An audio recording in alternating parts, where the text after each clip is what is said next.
ఏ ఏ ఏ కార్యక్రమం తీసుకున్నా అన్ని సంఘాలు అట్లనే పనిచేయాలి. First point.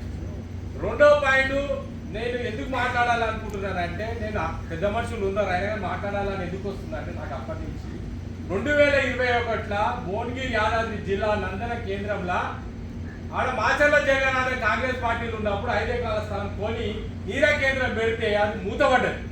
అక్కడ నేను సర్దార్ సర్వాయి పాపన్న సంఘం ఏదైతే మా నాయకుడు ఉన్నాడో జయంత్ గౌడ్ గారు ఒక మాట చెప్పాడు, అరే నువ్వు బీజేపీలో పనిచేస్తున్నావా, గౌన్లో కన్వీనర్ అయినావు, ఏం చేస్తావు రా నువ్వు, ఇక్కడ దర్రా పెట్టి రానంటే పాపన్న సంఘం నుంచి పెడదామే, బీజేపీ అంటే మళ్ళీ వేరే అయిపోతుంది అంటే పాపన్న సంఘం ఏదైతే ఉందో మాకు దాని మీద ఒక ఫస్ట్ ప్రోగ్రామ్ తీసుకున్నా. నేను అసలు ఊహించలే, నేను వరంగల్ భువనగిరి జనగాం అక్కడికి అందరూ వచ్చి ఉడతాను వాళ్ళకి ఇష్టం, అందరూ వచ్చినాక పొద్దున్నే సాయంత్రం వరకు కూర్చొని దాన్ని అందరం నీరా కేంద్రం గురించే నేను మాట్లాడినా.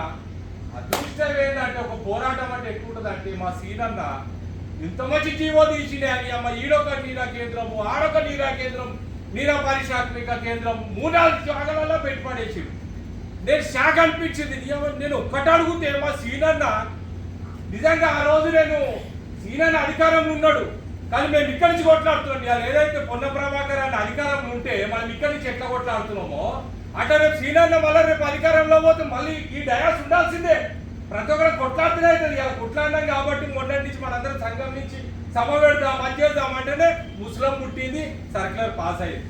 కాబట్టి నేను ఇంకోటి ఏమంటున్నట్టు సీనన్న, ఇదే యూనిటీ పార్టీలకు అతీతంగా నువ్వు జేఏసీలో పనిచేసావు, సామాన్య జేఏసీలో పనిచేసావు, భిక్షమన్న జైలు గౌడ్ పల్లెల మీ అందరికీ ప్రతి అసలు ఏ జేఏసీ చూసినా మన గౌరవంలోనే ఉన్నాం, ఏ జేఏసీలో చూసినా కానీ అధికారంలో లేమంటే యూనిటీ లేదంటారు.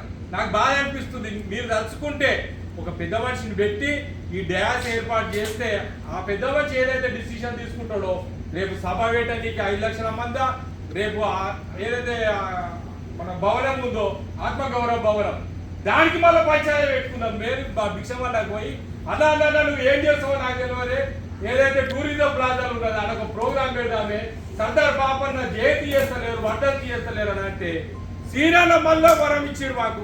అసలు ఎక్స్పెక్ట్ చేయలేదు, స్పీడ్గా జీవో రిలీజ్ చేసేసాడు.